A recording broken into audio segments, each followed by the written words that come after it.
ওয়ানাহশুরুহু ইয়াওমাল কিয়ামাতি আমা, যে আমার কোরআনকে ভুলে রইল।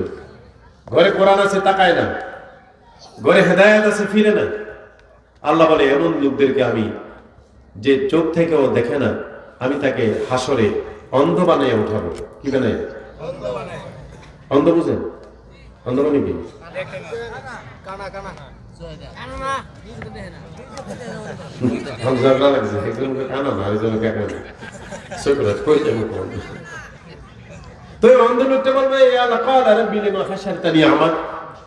আমি তো চক্ষুষ্মান ব্যক্তি ছিলাম, আমার তো বিধি চোখ ছিল, আমাকে অন্ধ বানালে কেন?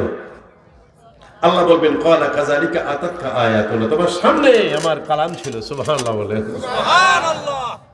তুমি তো চোখটা খুলে দেখো নাই, ফানাসিতাহা, তুমি ভুলেছিলা। ওয়া কাযালিকা ইয়াওমা তুনসা, এজন্য আমি চোখ থুয়ে দেখো নাই, এজন্য তোমাকে রোজ হাসরে অন্ধ বানাইয়া উঠাবো। আল্লাহু আকবার, জোরে বলেন।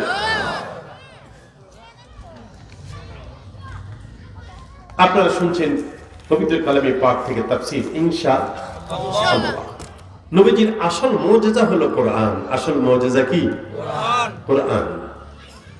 মোস্ট ইম্পর্টেন্ট এন্ড ইন্টারেস্টিং আলোচনা, গুরুত্বপূর্ণ কথা আমার সামনে। চলুন এর আগে মাহমুদের সাথে সম্পর্কটা আরেকটু জোরদার করি। আল্লাহ আল্লাহ, হয় না কাপড় ভিজে গেলে ভিজো। আল্লাহ, এই যুবকরা বলো আল্লাহ আল্লাহ আল্লাহ আল্লাহ আল্লাহ আল্লাহ। বহু নামে দৌড়া ধামে, বহু নামে দৌড়া ধামে, কতই নামে ডাকি, জানিতে চাই আল্লাহ তোমার আসল নামটা কি? আল্লাহ। এই থামেন, এই মুখটা পরে ভূত পরে একবার ডাক দেন তো, আল্লাহ। হয় না? দুইটা হাত সোজা করে বলেন আল্লাহ। এই হাত দুটো নাড়া দিয়ে বলো আল্লাহ, ইয়া আল্লাহ, ইয়া আল্লাহ। বহু নামে তোরা ধামে, কতই নামে ডাকি, জানিতে চাই আল্লাহ তোমার আসল নামটা কি? আল্লাহ আল্লাহ আল্লাহ আল্লাহ আল্লাহ। কোরআনেতে ঘোষণা যে পাই আল্লাহ, কোরআনেতে ঘোষণা যে পাই আল্লাহ, তোমার নাকি মাতা পিতা নাই আল্লাহ, তোমার নাকি বিবি বাচ্চা নাই। আল্লাহ আল্লাহ আল্লাহ আল্লাহ। কুল হুয়াল্লাহু আহাদ আল্লাহুস সামাদ লাম ইয়ালিদ ওয়া লাম ইউলাদ ওয়া লাম ইয়াকুল লাহু কুফুয়ান আহাদ। লা ইলাহা ইল্লাল্লাহু মুহাম্মাদুর রাসূল সাল্লাল্লাহু আলাইহি ওয়াসাল্লাম। আল্লাহ নিজের কোরআনকে বলছেন লা রাইবা ফি, আমার কিতাবে কোনো সন্দেহ নাই। দেয়ার ইজ নো ডাউট, কোনো সন্দেহ নাই। দিল্লি জামে মসজিদ থেকে নামাজ পড়ে লোকেরা বের হয়েছে। দিল্লি একটা ইহুদি পাদ্রী, খ্রিস্টান পাদ্রী ডাক দিয়ে বলল, মুসলমানেরা, আমার হাতে তাওরীত, আমি চ্যালেঞ্জ করলাম, তোমাদের কোরআন সত্য না, আমার তাওরীত সত্য। যেরকম নাউজুবিল্লাহ। লোকেরা কয় এত বড় কথাটা বললা, তুমি ইহুদির খ্রিস্টান, কি প্রমাণ আছে? প্রমাণ হলো অগ্নিকুণ্ড জ্বালো, কোরআন আগুনে ফেলে দিবা, আমার ইনজিল কিতাব আমি আগুনে ফেলবো। যেটা সত্য হয় এটা জ্বলবে না, সত্য হইলে জ্বলবে না। মুসলমানেরা বলে, ও পাদ্রী, এত বড় চ্যালেঞ্জ আমরা করতে পারবো না, তবে আমাদের সমাজে এই যুগে একটা মুহাক্কিক আলেম আছে, মুহাদ্দিস আব্দুল আজিজ দেহলভী রহমাতুল্লাহ আলাইহি।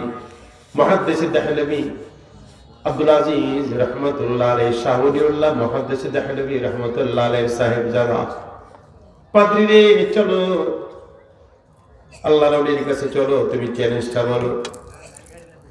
কয় হুজুর, কোরআন সত্য না ইঞ্জিল সত্য? আমি বলি আমার ইঞ্জিল। অগ্নিকুণ্ড জ্বালিয়ে দেব, দাও দাও করে জ্বলবে। দুটোটা কিতাব ফেলে দিবে আগুনে, যেটা সত্য এটা জ্বলবে না, যেটা সত্য কথা বলতে দিন, যেটা সত্য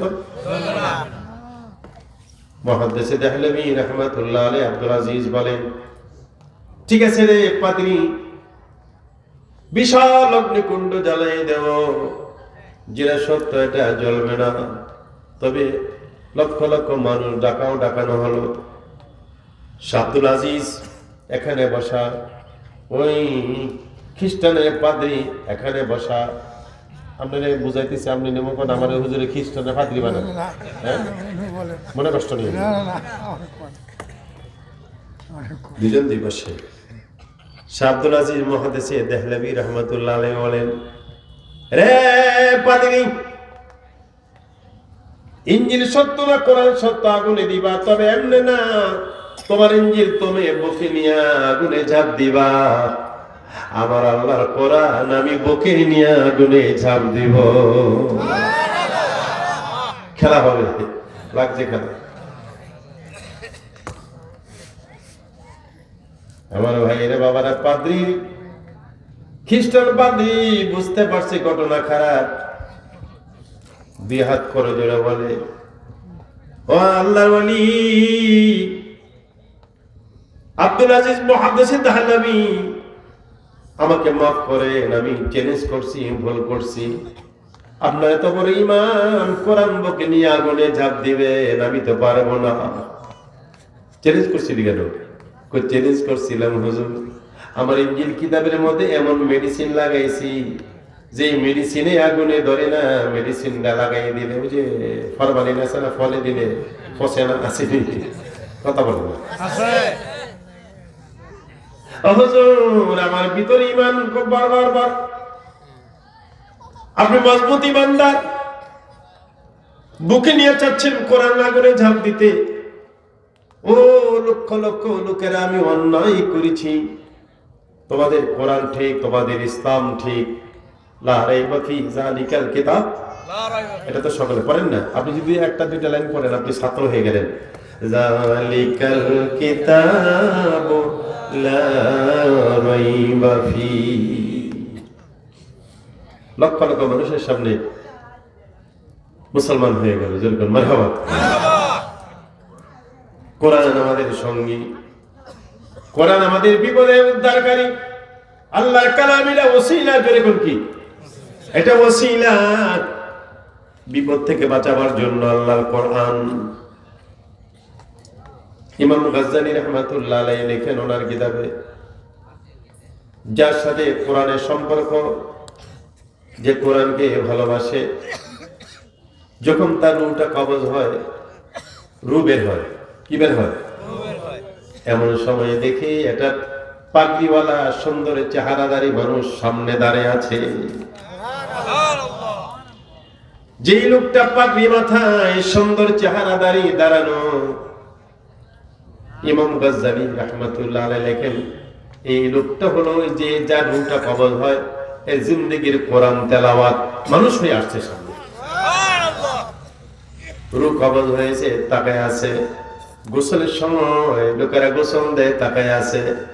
কাফন পরায়, তাকায় আছে। অন্য কেউ দেখে না, যে মুর্দা সে দেখে। কাফন লাগাইতেছে, তাকায় আছে। মুর্দা কয়, ব্যাপার কি? এত সুন্দর চেহারাদারি পাগড়িওয়ালা লোকটা, পুরুষের 3টা কাফন, কয়টা? কেন 3টি আর 5টি? বাবা আদমকে জান্নাত থেকে নামাই দিছিলেন যে কোনো একটা ভুলের কারণে, শয়তানের কারণে। আদম নবীর শরীর থেকে বেহেশতি কাপড় খুলে তাড়াতাড়ি বেহেশতের গাছের থেকে 3টা পাতা ছিঁড়লেন। আদম নবী যেরকম কয়টা? লজ্জা ডাকলেন, এজন্য পুরুষের কাপড়ের কাপড় 3টি। মা হাওয়া, মানুষ শরম বেশি। কি বেশি? শরম বেশি। 3 পাতায় ঢাকতে পারে না, 5টা পাতা ছিঁড়লেন। এজন্য মহিলাদের কাফনের কাপড় 5টি, আর পুরুষের কাফনের কাপড় 3টি। কয়টি? যে কোরআনকে ভালোবাসে, এই যে আপনারা আসছেন, আল্লাহর কালামের ডাকে,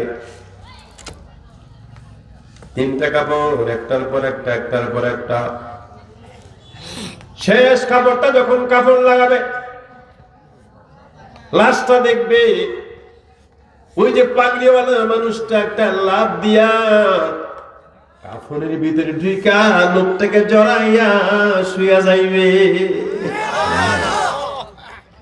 ইমাম গাজ্জালী রাহমাতুল্লাহ আলাইহি বলেন, পৃথিবীর মানুষেরা রে,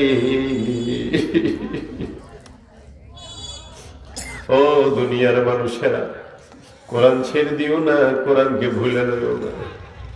ওই জীবনের তেলাওয়াত কাফনে ঢুকা উনি যুক্তি দিয়েছেন, মাকড়সার ডিমটা থাকে মাঝখানে, যেরকম কোথায় মাকড়সার ডিমের মতো ওই কোরআন তেলাওয়াত কাফনে ঢুকা জড়াইয়া ধরে বুকটার মধ্যে ধরে রাখবে। দুনিয়ার কেউ দেখবে না, দুনিয়ার কেউ দেখবে না। কবরে দাফন করে আমার ভাইরা, আমার বাবাজিরা, কবরে দাফন করবে। একটু পরে আসতেছে মুনকির নাকির ফেরেশতা, জোরে কোন কে আসে, জোরে মুনকির ফেরেশতা গর্জন করে আসবে, মুনকির নাকির আসবে, ঢুকেই দেখবে ওই যে সাদা পাগড়িওয়ালা লোকটা কাফনের ভিতরে ছিল। মুনকির নাকির আওয়াজ শুনে কাফন থেকে বের হইয়া কবরের ভিতরে একটা কোণার মধ্যে মাথাটা লাগাইয়া বসে থাকবে। মুনকির নাকির বলবে, কে তুমি, কে এখানে আসছো? কেউ থাকবে না এখানে, আমরা মুনকির নাকির থাকবো আর লাশ থাকবে এখানে।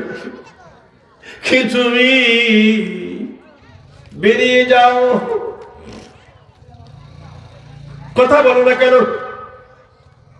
আস্তে করে পাগড়িওয়ালা সাদা সুন্দর চেহারাদারি মানুষটা ডেকে বলবে, তোমাদের ধমক আমি ভয় করি না। কে তুমি? আমার পরিচয় আমি বলবো না, আমি আমার আল্লাহকে ভয় পাই, তোমাদের ভয় করি না। আমার পরিচয় তুমি রব্বুল আলামিনকে জিজ্ঞেস করো।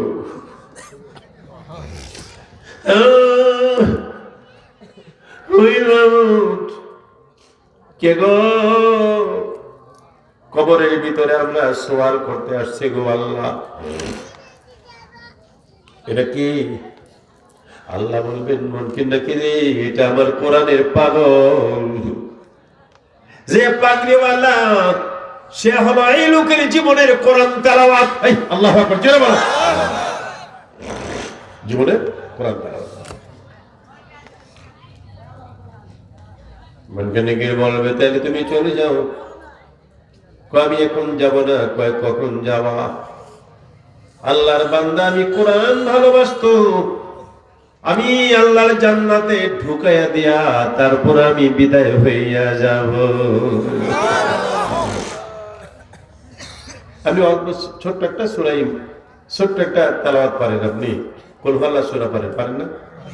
বলেন, কুল হুয়াল্লাহু আহাদ আল্লাহুস সামাদ লাম ইয়ালিদ ওয়া লাম ইউলাদ ওয়া লাম ইয়াকুল লাহু কুফুয়ান আহাদ।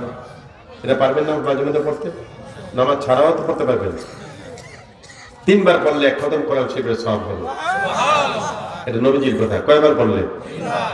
আপনি এটা আল্লাহর কাছে কিছু চাইবেন, 1 খতম কোরআন শরীফ কোন সময় করবেন? আপনি 3 বার সূরা ইখলাস পড়া আল্লাহরে বলেন, আল্লাহ গো, তোমার বন্ধু বলছে 3 বার পড়া 1 খতম কোরআন শরীফের সওয়াব লয়া তোমার দরবারে হাত উঠাইলা। খালি হুজুর কত কান দিয়ে আল্লাহ দোয়া কবুল করেন। কবুলের একটা সিস্টেম আছে না? আসুন আমার ভাইয়ের, আমার বাবা, নবীজি বসা, নবীজির পাশে জিবরাইল ইসলাম বসা। জিবরাইল আমিন কই, ইয়া রাসূলুল্লাহ, আপনার আবু যর গফফারি আসতেছে। কে আসতেছে? হযরতে আবু যর গফফারি। নবীজি বলেন, জিবরিল ভাই, আবু যর গফফারিরে আপনি কেমনে চেনেন? কয় হুজুর, শুধু আমি চিনি না, আকাশের সকল ফেরেশতারা আবু যর গফফারিকে চিনে। নবীজি বলেন, জিবরাইল ভাই, কি আমল আমার আবু যর, ফেরেশতারা পর্যন্ত তারে চিনে, তার আমল